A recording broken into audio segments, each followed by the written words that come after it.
gotta do. Welcome to the Tenacious Man Cave. You feel me?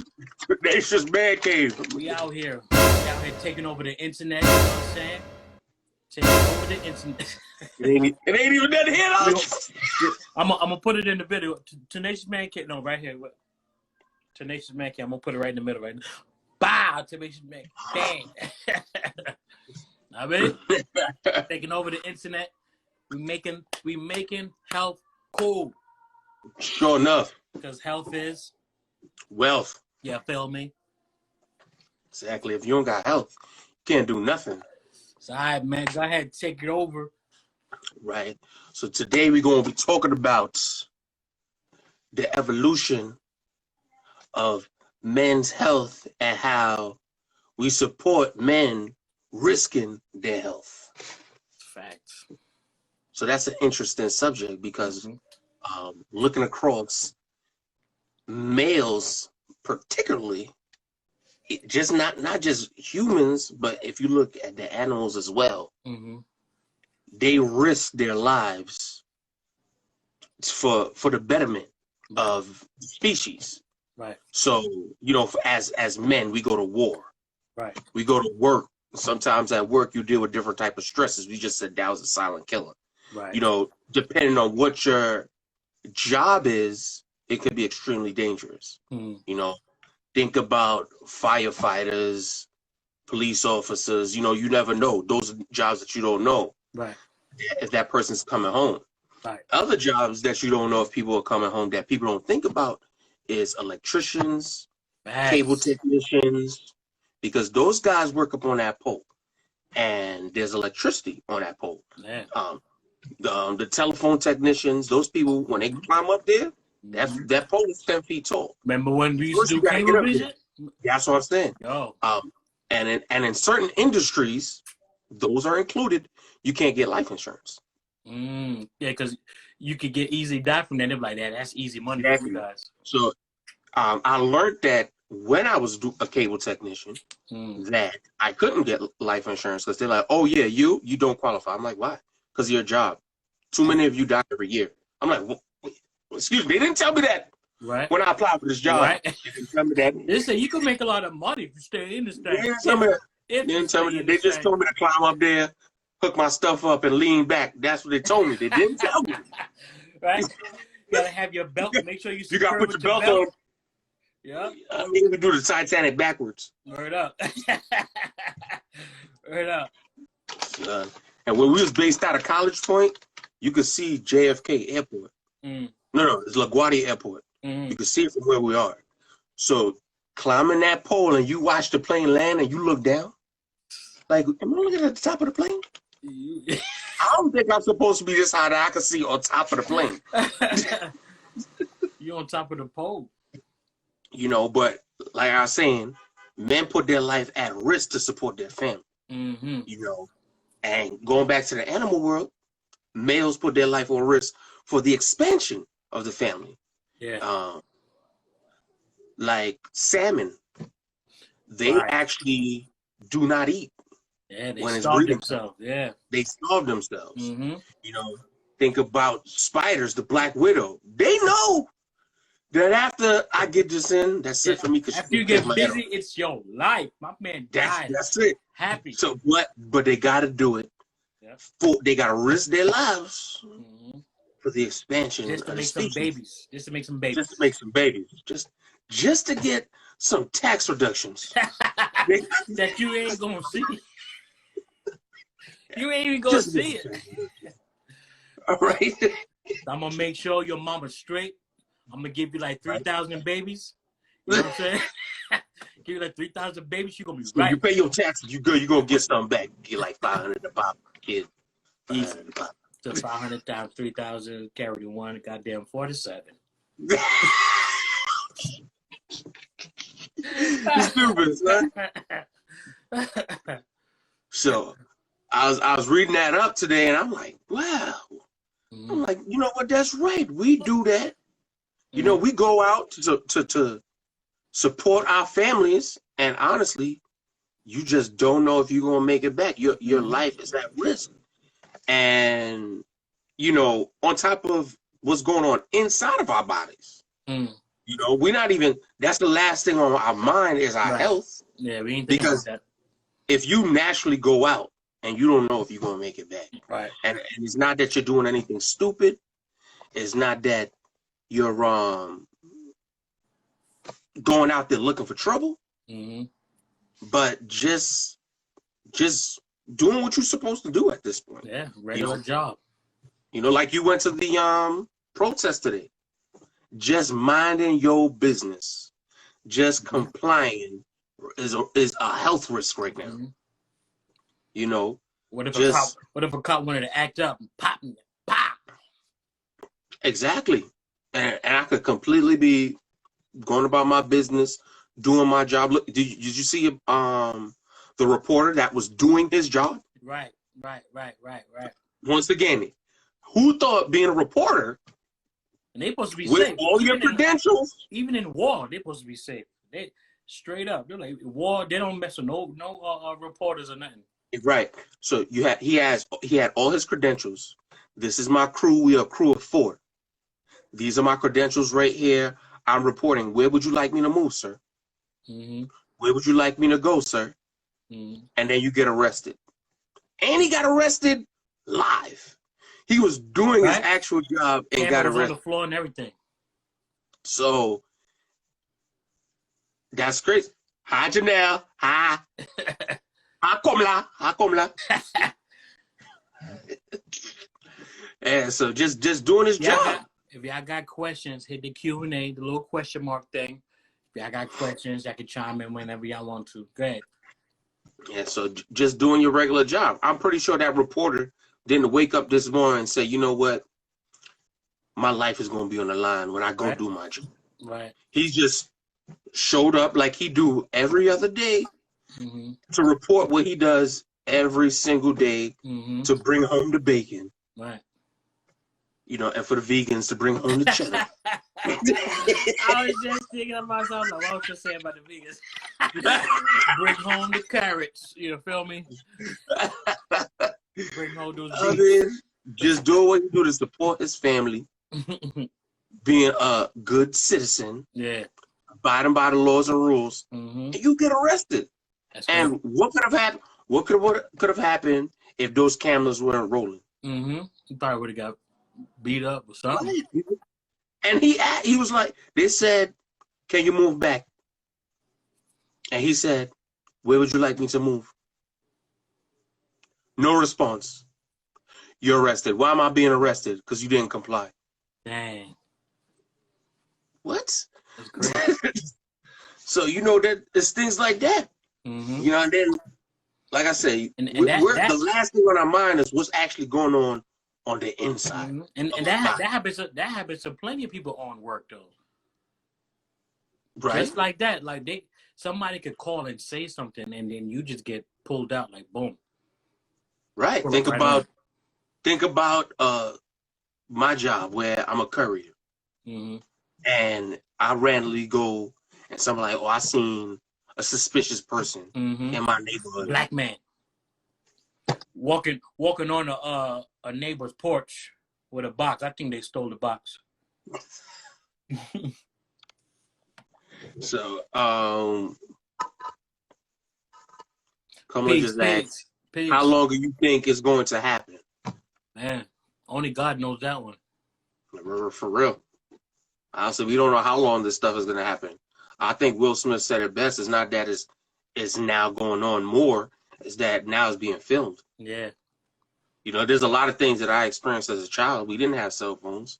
We didn't have camera phones. Right. So nobody was recording our life experiences.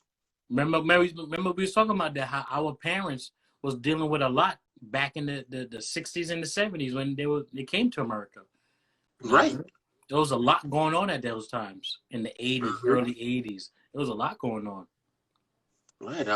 I was listening to another interview, and this guy also was talking about how he was from Trinidad and how his father got deported. You know, back then you didn't have to do. Once you was in the police system, and they took your name, and they couldn't find, and you didn't have correct papers. Yep, back in the 90s, which is not that far. back then, if you didn't have your papers, you was instantly deported. Yeah. That was a little bit more lax and the rules was a little bit different, but boom, you do your time and you're gone. And just imagine the stress they had to go through because they left there for a reason. It's not like they coming over here just because they came over here to make a better life. So imagine you had a whole entire family, and you had to leave them, and you was the main breadwinner and the supporter for that family. Hi, Brandy. Brandy said hi. Hey, there's a question that came up. Yep. No. She said we need to truly come together in unity, like today at the pro. Yes, most definitely. That's what it is. That's what we need. We need more unity. But like you said, that's a heart condition though. Everybody gotta come together in their heart first. Like, right, that's true. We gotta keep it 100 with each other. If we all treat each other like we was humans, like look at each other as family or something, like all we trying to do is do the same thing. We know that there's people who have a bad heart where they're just evil, they do evil things. Yes, those are the people we need to go after, not the innocent people that's trying to do right or try to stand up for something and take care of their family. And just because somebody made a phone call, you just pull up on them without asking the right questions and just either arrest them, kill them if they unarmed. That's crazy. There's killers out there, like a lot of the white killers that's killing people out there, and they get arrested. They don't even get beat up. They don't even get killed. They talk to them. They talk to them. The situation. So think about the conversation you had to have with your girls before you guys went out there. And you asked your wife, like, did you explain to them that you can get arrested protesting? Right. And you're like, oh, it's a peaceful protest. Yeah. Even at a peaceful protest, you can get arrested. And you brought up a good point. Every single one of Martin Luther King's protests were peaceful protests. But these people knew that they was gonna go to jail. I was gonna get locked up. And they was willing to go down for it. Right. Through those situations, you just have to expect that, because it could take one person to pop off and then they just attack everybody. Right. It'll be one person and the other people had nothing to do with it. You be trying to step in and help out, and then you get caught up. And you see that all the time. Think about how many times, back in school days, somebody get in a fight, you trying to break up the fight, and you get hit. Bam. Yep. Well, I ain't never tried. Because they think you're attacking them. They see you trying to help out. They don't really see you just because their adrenaline is so high. They just think like automatically he trying to rumble with me too. So you start fighting, then all of a sudden you jump in the fight too. You know what I mean? Right. So, and that just an innocent bystander trying to do the right thing. So hard, man. It's hard to, cause just trying to be a man out there. Sometimes a lot of us don't even know what a man is, because especially if you didn't have a real positive male role model in your life, it's hard to understand what a male role is. You know what I'm saying? There's a lot of families that got the males taken out of the home, right. Or just didn't have the positive male. Like again, like when we was coming up as young kids, and I used to look at my older brothers like, whatever they was doing, like we talked about before, I want to do it better. I will do it too. You know what I mean? So I want to do exactly what they did. So if they went to the club, they went out with their boys, they went out with their cousins or whatever it was, and I'm like, yo, I'm gonna do the same thing. You say hear all the war stories. You say hear how many girls they took down. You know what I mean? So you look at that. You used to be sitting there just inhaling all this information, like. And you think as a young child, that's what a man is supposed to do. Yep. You don't realize until you get older that that's not it. Yep. That's not it. That's not it. So we sit there and we continue to feel like, because Janelle just chimed in and said that's systematic from slavery. That's a fact. Cause but yeah, it's just like we sit there, and if there's no real male positivity going on, like say for instance, like how Martin Luther King, like, you know, what he preached about and what he did. You know, there's a lot of males that follow that. So if we're in a home, we don't get that, you know, how we should come up, how we should take care of our family, or how we should be the male factor in our family lives. If you don't look at that, we just think like, all right, whatever you're doing, that's what I'm gonna do. So okay, that's what a man does. He go out, hang out, be with other girl, and then come home to the wife. Boom. That's what I'm gonna do. I'm gonna make sure and do that. Think that, I mean, now on another note, there are places and systems that are in place. It's just that our families didn't know about it. Right. Either they didn't know about it, or they were not a part of those things. Because I have to give credit where credit is due. Mm-hmm. You know, I've watched that you think about young men when they go to college, especially in the historically black colleges, mm-hmm. they have the fraternities. Mm-hmm.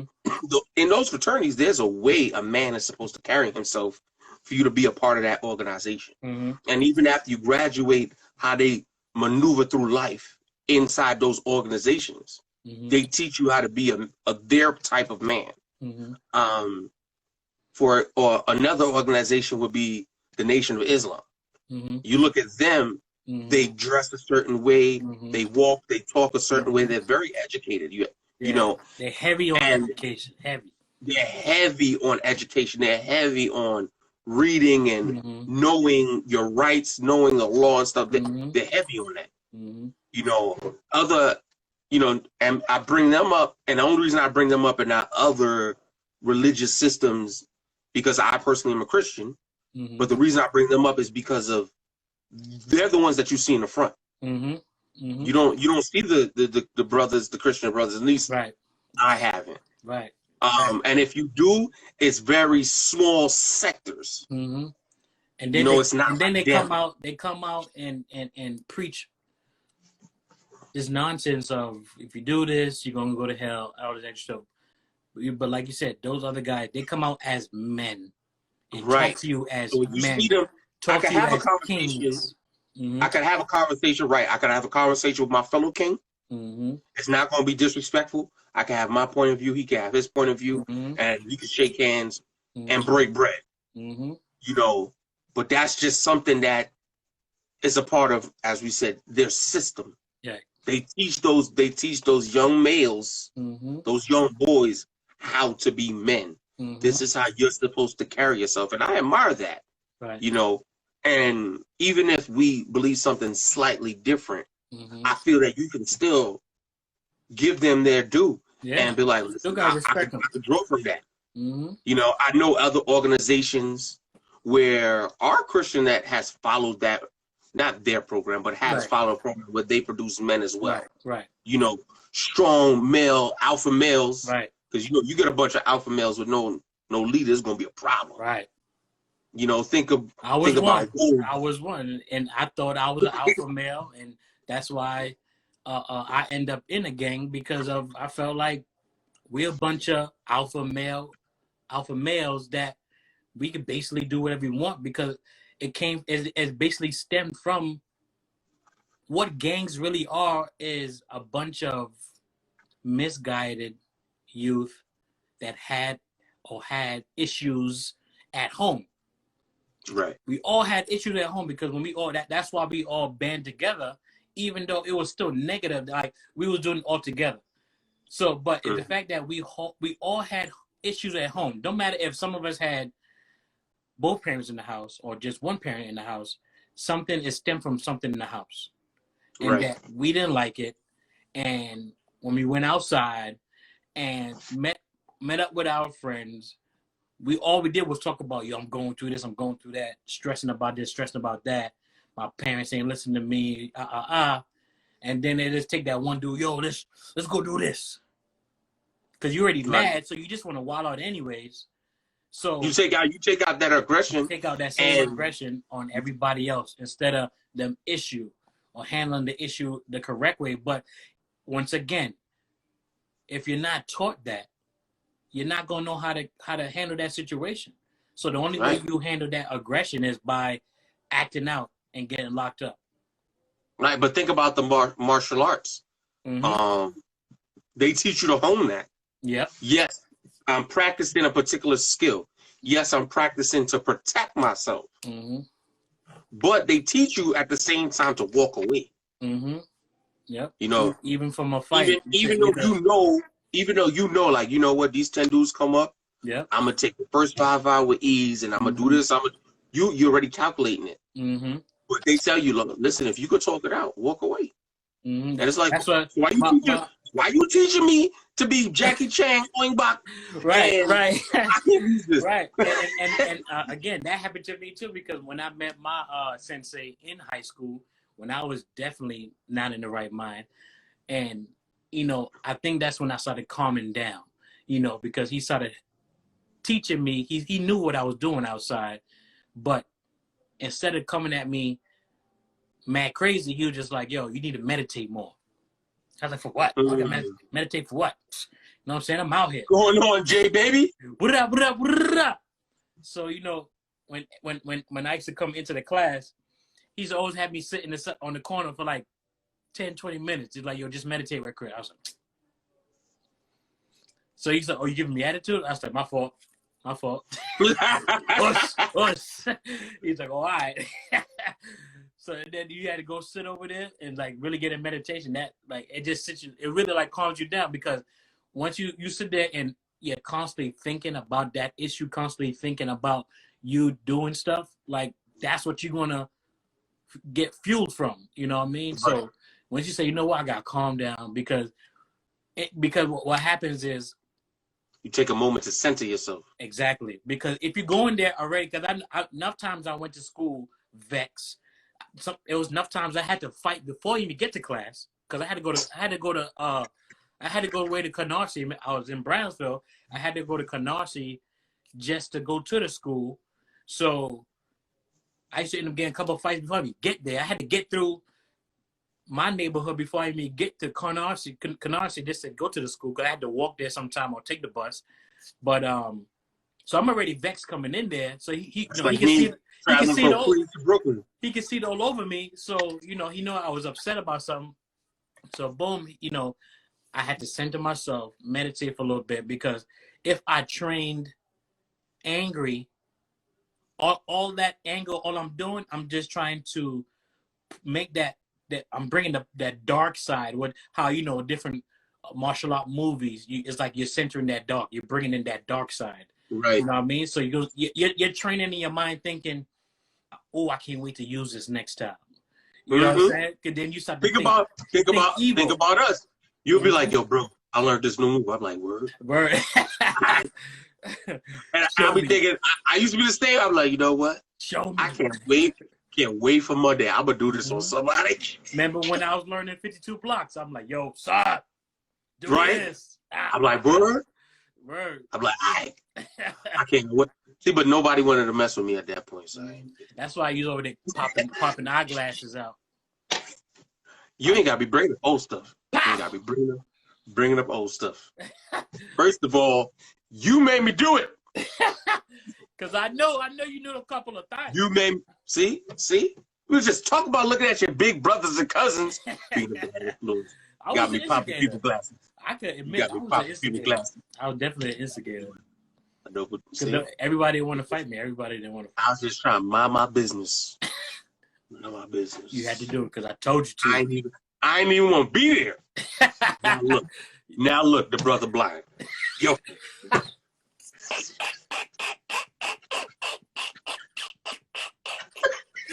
Ah, man. Your boy. You made him go get more Gorilla Glue, extra thick glasses. Had my bed on all fours. Hold on, wait. Hold on. My lens fell out. I was like, oh, man. Your fault. Am I done now? Can I go to the store? Oh, man, that was a good day. Woo. See? All right, so this is a public service announcement. This is what happens. All right? where your big brother cousin is a bad influence in your life. What happens when you're a gorilla out here? Don't be like him. Don't be like him. All right, don't be like the old him, the new him in the eye. Don't be like the old him. I've been doing a lot of personal development. I did a lot of personal development. You did. And I gotta commend you on that. All right? I'm proud of the man that you become. I had to grow with this. Proud of that. Because the old brother, he was mean, and he used to make me do stuff to people. It was all training, son. It's all training. But even the same thing, like if I was that real devious dude, like even though I was, but I just didn't want to see you go down. I didn't want to see you go down that path, so that's why I was like, do this. But I didn't want you to go down this path, but you need to be able to knock somebody out. You gotta be able to handle yourself. You know what I'm saying? You gotta be able. I could have been like, yo, get down with me. We could do this, we could do that. But I was like, nah, I don't want. I was like, first I thought about your mother. Your mother gonna beat me up. I was like, Auntie Jessica will beat the life out of me, and then my mother gonna beat the life out of me. Her hands was serious. Right? So I was like, listen, I still remember. If two of them find out that I did this, it made him join. Yo, their hands is crazy. Their hands is crazy. I was like, damn, and I gotta see him damn day every day. Because we was going to the church every day. Their hands was crazy. So, I still remember the first time my mother punched me in the mouth. So I remember that. And I remember why. Yeah. What was the conversation? What was the conversation? I don't know. I don't remember the actual conversation. I just remember that I had just had a growth spurt. So I was looking down at her, and she didn't like the fact that I was looking down at her, talking back. So she punched me in my mouth and told me to go eat my food. I was like, I don't want this food. Oh, over here, angry, just look like. But yeah, I didn't want you to go down that route. So I waited until I was a grown man and be like, yo, Ma, remember that time you punched me in the mouth? I just want you to know I was right about the situation. You was just angry that I was looking down at you. She's like, you know what? I'm sorry about that. Mm-hmm. Do you feel better? I do, because you actually apologized. Mm-hmm. And I didn't think I was going to get it. That's why I waited until I was a grown man. Because if you started swinging, I was getting in my car and leave. Right. But yeah, but I was truly, I'm going to tell everybody, I'm like, truly, I was living a double life. Like, and it was funny because James Bond was my favorite guy. So he lived a double life, right? So I would say, yo, he was 007, I was 002, because 2 was my favorite number, right? So I was the other agent. I was 002, right? But yeah, like... Yo, you got issues. I was 002. I was really living a double life because on the low, a lot of stuff I was going through, like, even though we was going to church, you know, mom telling me, you got to live like this, you got to live that life. I was like, okay, yeah. But right behind her back, I was straight up gangbanging. Enough times when she saw the flag, I forgot to tuck it in my pocket. Forgot. She was like, what you got that flag for? When she flag, what you got that bandana for? I was, I forgot. But enough times when I walk down the street and dudes saw that, they'll look at me, even if I had beef, they'll be like, next time when I saw them on the street getting it. You know what I'm saying? But they know I'm with Mom Dukes, like, oh, I can see you the next time. You know what I mean? And especially even dudes around the way, that one time, it just took them that one time. They disrespect Mom Dukes. Now, I aired that whole block out. That was the last time. What? Dudes was opening doors, moving off the stairs so she could come upstairs. She's like, what's wrong with them boys downstairs? I said, what happened? What'd they do? She said, they opened the door for me and they moved off the stairs. I said, oh, all right. She didn't know the beast that she was about to unleash. Word, son. I was about to go downstairs and catch rack. Yeah, no. Shit. Rack.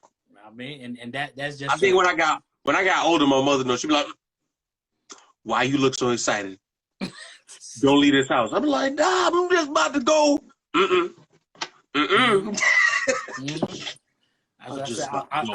That's why I had my name was Monster Loc, because like I really was a monster, and that I really came. That's why I got I'm gonna write me a book one day. You feel me? You need to. You got a story that people need to hear. Yeah, I got a story. I'm gonna come from, my title is from a monster to a man.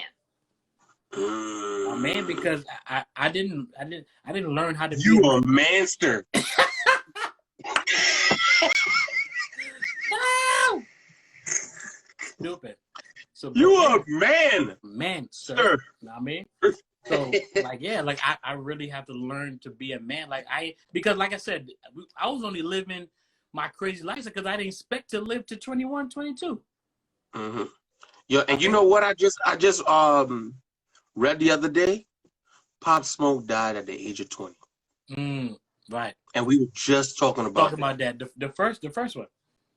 The first episode. This episode 3, y'all. We just episode talking 3. about we sure is. But that's a fact, because but we was just saying that it's the same lifestyle. Coming from and he came from the same neighborhood we did.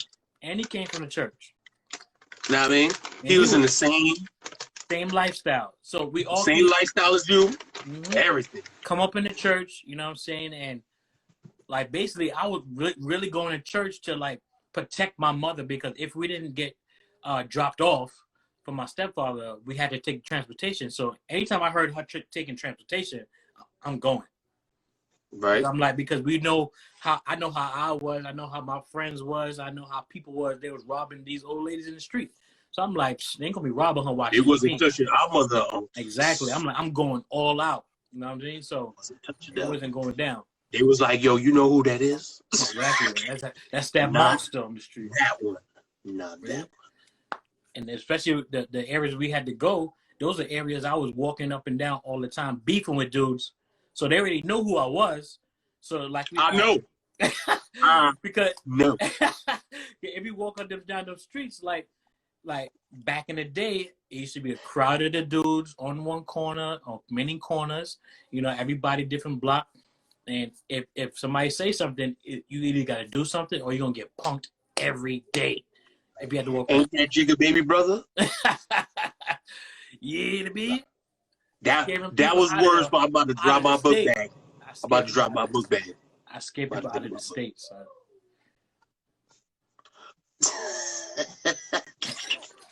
Well, they found that out after that situation. I was still a monster. They're like, you found a monster?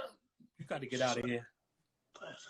It was like, some people knew, some people didn't. The people that didn't know. That didn't know?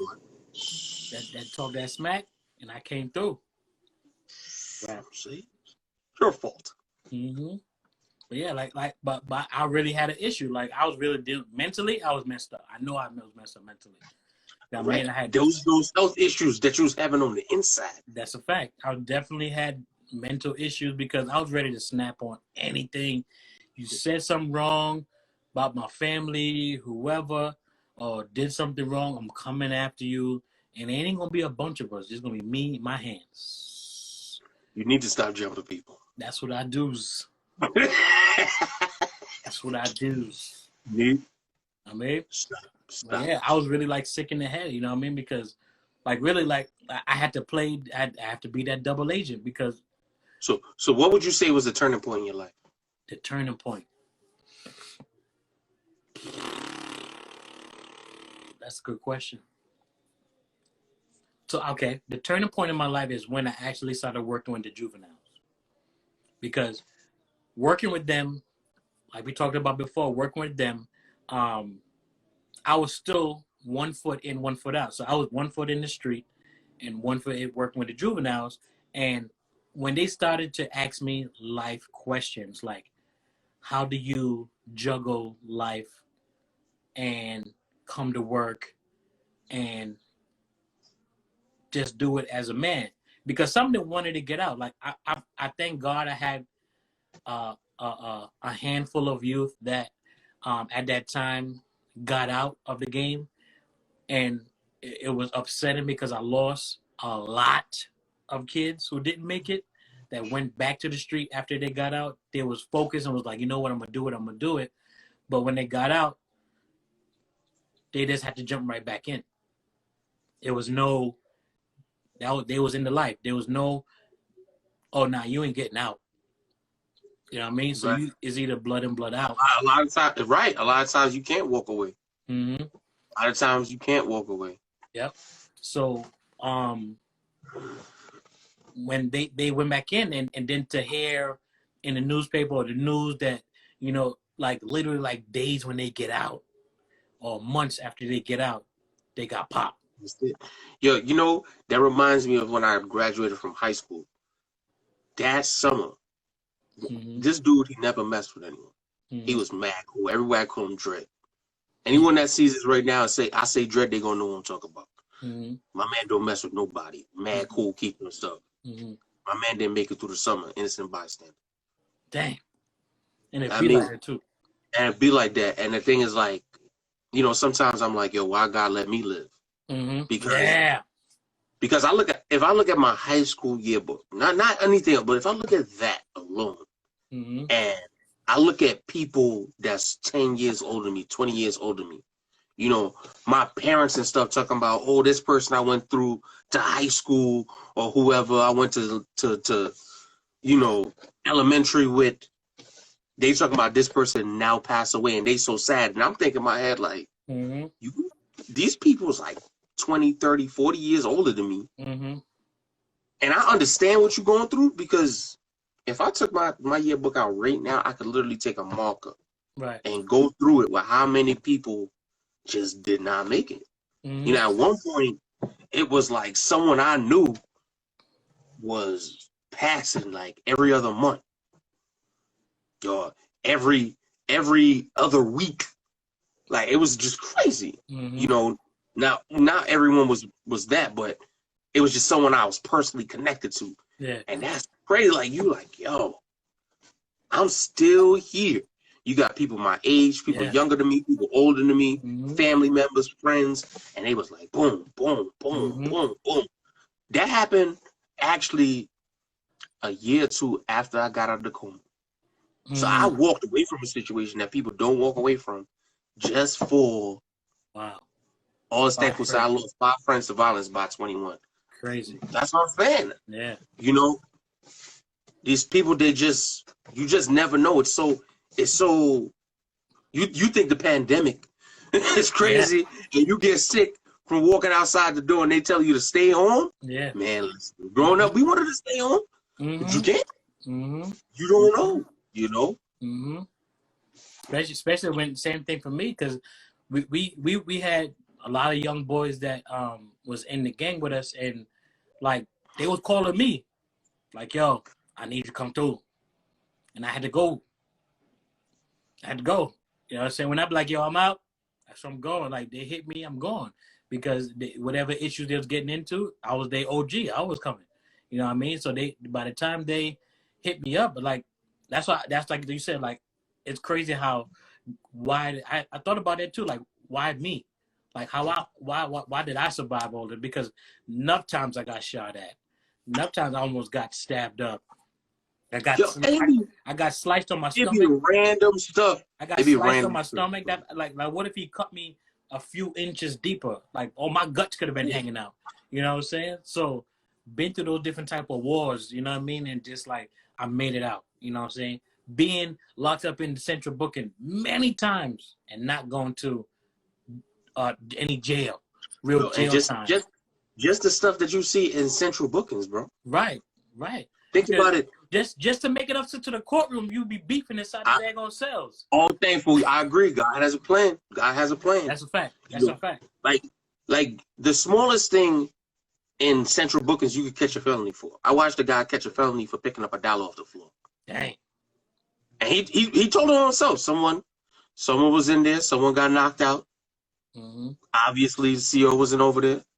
So when they finally came over, like, what happened? Everybody like.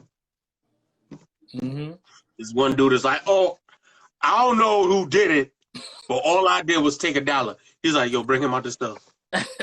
He's like, start the paperwork. That's a felony if you steal in jail. I was like, dag, son. That fast. That fast. And he probably was inside the cell for like an hour. They just brought him and his 2 other boys in the cell. And in an hour of him being in the cell, boom. Like, yeah, man. He thought he was saying something right. Like, yeah, all I did was come. Yeah, it's crazy. And now you about to what? He probably was in central booking for something stupid. He probably was going to see the judge in a couple of minutes and go. And just like that, boom, my man's life is gone. And really, again, is your mental health, because if you ain't being fed correctly mentally, like, yo, you like the way you think like this is the way it is, this is how it's supposed to be, you know what I mean? And you're sitting there thinking like, I'm gonna just go all out like a G, like thinking like watching too many movies, like this is how real G's go out, you know what I'm saying? And so, think about the time that we came up, the movies played a lot into how we thought it was supposed to be. Yeah. Because they started making all those gangster movies. So now, outside of your perspective from being in the street, you coming and you seeing this like, well, if that's what a real G is, I'm about to go outside and do the same thing I seen in that movie. And all that stuff being poured into you, and you don't even realize it. And especially if there's no one there positive to counteract the stupidity that you're inhaling, because you're so impressionable. You don't realize, you think that at a certain age, you know everything, and don't realize how impressionable you really are. Because until you receive real life experience, you are impressionable. And what you're receiving and where you're receiving it from is extremely important. So how do we hook up with the chances? So we have to bridge the gap. Yeah. You gotta bridge the gap. That's what we need to do. One, you just like I said, and I learned a lot. The term isn't old as experienced. Right. And I learned a lot because working with the juveniles, I had to understand them, because even though they was 14, 15 up to, I think the oldest kid we had was like 21.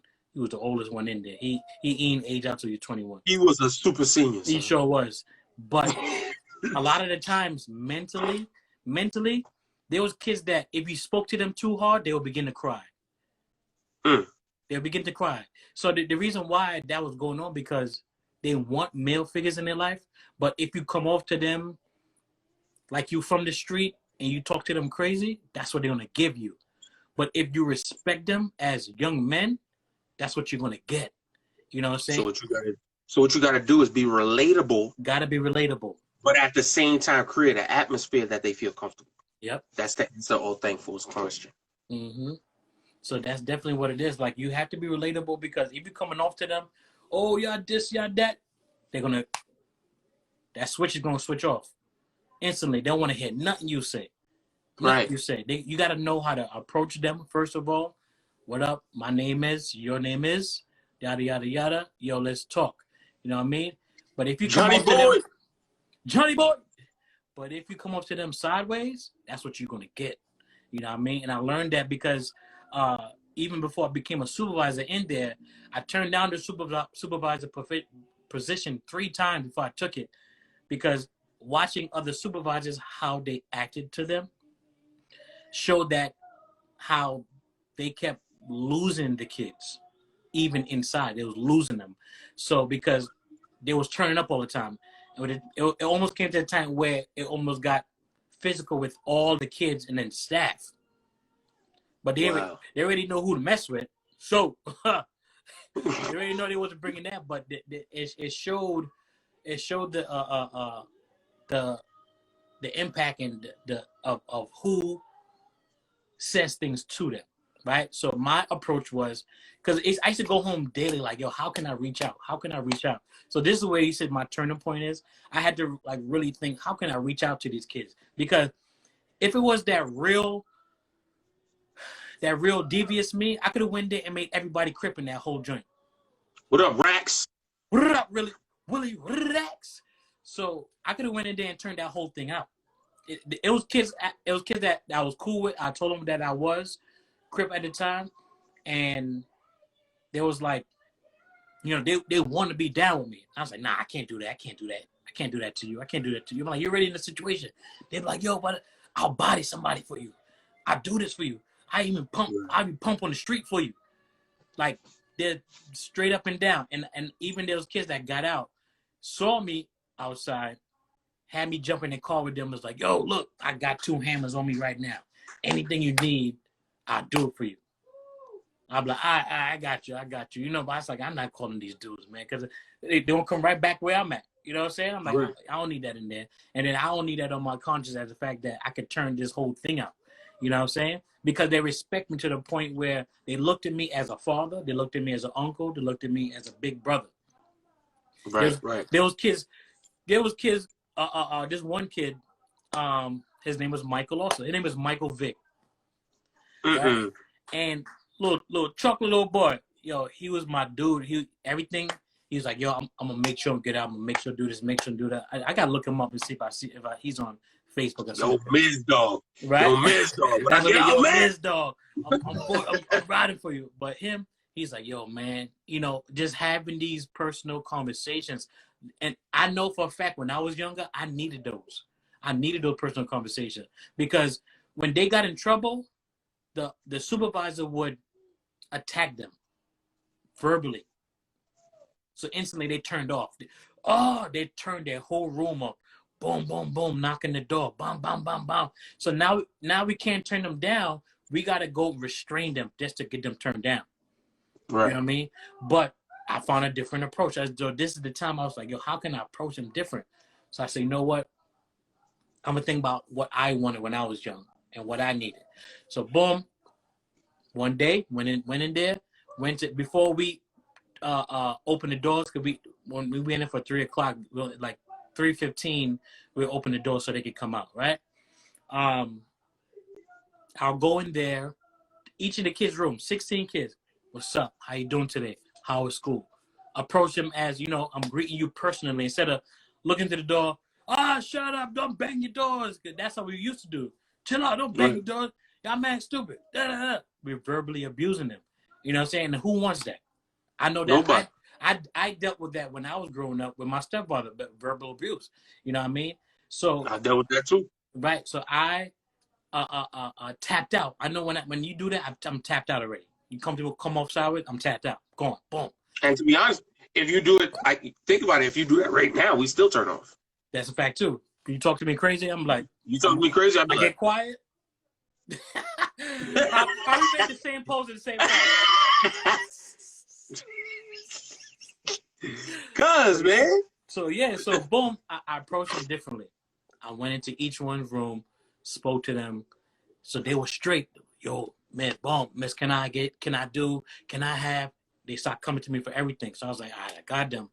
So how can I stop them from wilding now? How can I redirect this mindset now to something positive?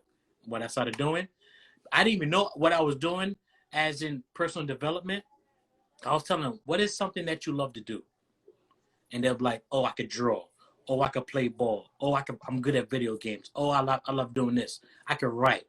So many different things. I said, I do that for me.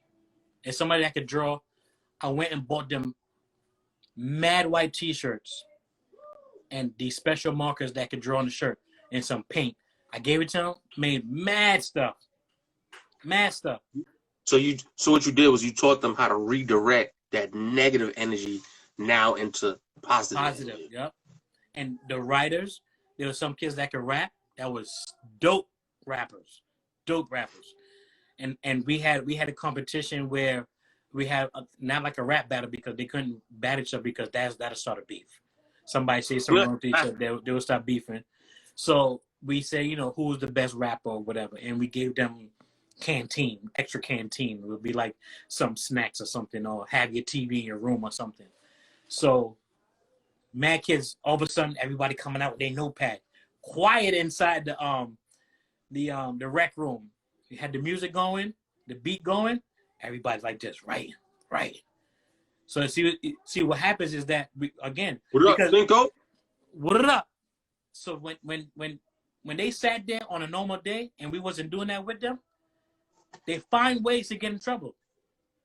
Right.